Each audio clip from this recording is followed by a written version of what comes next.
ಮಹಾಲಕ್ಷ್ಮಿ ಬಡಾವಣೆಯ ಪ್ರವೇಶ ದ್ವಾರದಲ್ಲಿ ವೃದ್ಧರೊಬ್ಬರ ಮೇಲೆ ಬೀದಿ ನಾಯಿಗಳ ಹಿಂಡು ಸತತವಾಗಿ 2 ಬಾರಿ ಭೀಕರ ದಾಳಿಗೆ ಯತ್ನಿಸಿದೆ. ಅದೃಷ್ಟವಶಾತ್ ವೃದ್ಧರು ಕೂದಲೆಳೆಯ ಅಂತರದಲ್ಲಿ 2 ಬಾರಿ ನಾಯಿಗಳ ದವಡೆಯಿಂದ ಬಚಾವಾಗಿದ್ದಾರೆ. ಮಹಾಲಕ್ಷ್ಮಿ ಬಡಾವಣೆಯ ಪ್ರವೇಶ ಭಾಗದಲ್ಲಿ ನಾಯಿಗಳ ಭಯಂಕರ ಕಾಟ ಶುರುವಾಗಿದ್ದು, ವೃದ್ಧರ ಮೇಲೆಯೇ 2 ಬಾರಿ ದಾಳಿ ನಡೆಸಿರುವುದು ಸ್ಥಳೀಯರನ್ನು ಬೆಚ್ಚಿಬೀಳಿಸಿದೆ. ಬಡಾವಣೆಯಲ್ಲಿ ಮಕ್ಕಳು, ಹಿರಿಯ ನಾಗರಿಕರು ಹೊರಬರಲು ಭಯಪಡುತ್ತಿದ್ದು, ಬೆಳಗಿನ ಜಾವ ಪತ್ರಿಕೆ ಹಾಕುವ ಹುಡುಗರು ಕೂಡ ಬಡಾವಣೆಗೆ ಬರಲು ಅಂಜುವಂತಾಗಿದೆ.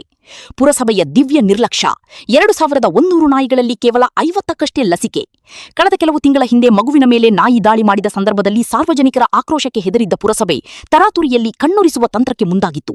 ಇಡೀ ಭಾಗದಲ್ಲಿ ಸುಮಾರು 2100ಕ್ಕೂ ಹೆಚ್ಚು ನಾಯಿಗಳಿದ್ದರೂ ಕೇವಲ 50 ನಾಯಿಗಳಿಗೆ ಕಾಟಾಚಾರಕ್ಕೆ ಲಸಿಕೆ, ವ್ಯಾಕ್ಸಿನೇಷನ್ ಹಾಕಿ ಅಧಿಕಾರಿಗಳು ಕೈತೊಳೆದುಕೊಂಡಿದ್ದಾರೆ.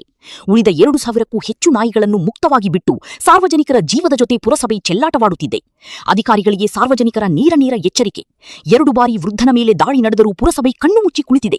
ಇನ್ನೊಬ್ಬರ ಜೀವ ಹೋದ ಮೇಲೆ ಅಧಿಕಾರಿಗಳು ಎಚ್ಚೆತ್ತುಕೊಳ್ಳುತ್ತಾರಾ? ಕಾಯ್ದು ನೋಡಬೇಕಿದೆ. ನಾಯಿಗಳ ಕಾಟ ಜಾಸ್ತಿ ಆಗವೆ. ಇಲ್ಲಿ ಹೆಚ್ಚು ನಾಯಿಗಳು ಜನಗಳು ಓಡಾಡೋಕ್ಕಾಗ್ತಾ ಇಲ್ಲ. ಸಂಬಂಧಪಟ್ಟ ಅಧಿಕಾರಿಗಳು ಏನೂ ಆಕ್ಷನ್ ಕಾಣ್ತಿಲ್ಲ. ಜನಗಳ ಮೇಲೆ ದಾಳಿ ಮಾಡ್ತಾರೆ. ನಮ್ಮ ಅಪ್ಪ ಮೇಲೆ 2 ಸತಿ ದಾಳಿ ಮಾಡೈತೆ. ಒಂಚೂರು ಅದ್ರ ಬಗ್ಗೆ ಇಲ್ಲ. ಮಹಾಲಕ್ಷ್ಮಿ ಬಡಾವಣೆ 9ನೇ ವಾರ್ಡು, 8ನೇ ವಾರ್ಡು, 9ನೇ ವಾರ್ಡು ಮಹಾಲಕ್ಷ್ಮಿ ಬಡಾವಣೆ ಯೋಗಾಂಜನೇಯ ಸ್ವಾಮಿ ರೋಡಲ್ಲಿ ನಾಯಿಗಳ ಕಟ್ಟ ಜಾಸ್ತಿ ಆಗವೆ. ಜನಗಳು ಓಡಾಡೋಕ್ಕಾಗ್ತಾ ಇಲ್ಲ. ಸಂಬಂಧಪಟ್ಟ ಅಧಿಕಾರಿಗಳು ಒಂಚೂರು ಆಕ್ಷನ್ ತಗೋಬೇಕು ಅಂತ ಕೇಳ್ತೀನಿ. ಮನೋಜ್ ಅಂತ, ನಾನು ಬನಶಂಕರಿ ಬಡಾವಣೆಯಿಂದ. ನಾವು ಪೇಪರ್ ಹಾಕ್ಬೇಕಾದ್ರೆ ನಾಯಿ ದಾಳಿ ಮಾಡೋಕ್ಕೆ ಬರುತ್ತೆ. ಮಹಾಲಕ್ಷ್ಮಿ ಬಡಾವಣೆ 8ನೇ ಮತ್ತು 9ನೇ ವಾರ್ಡಲ್ಲಿ ಸಖತ್ ನಾಯಿ ಇದೆ. ಗಮನ ಹರಿಸ್ಬೇಕು ಅಂತ ಹೇಳ್ತೀವಿ. ಕಚ್ಬಿಟ್ರೆ ತೊಂದರೆ ಆಗುತ್ತೆ. ಅಧಿಕಾರಿಗಳೆಲ್ಲ ನೋಡಬೇಕು.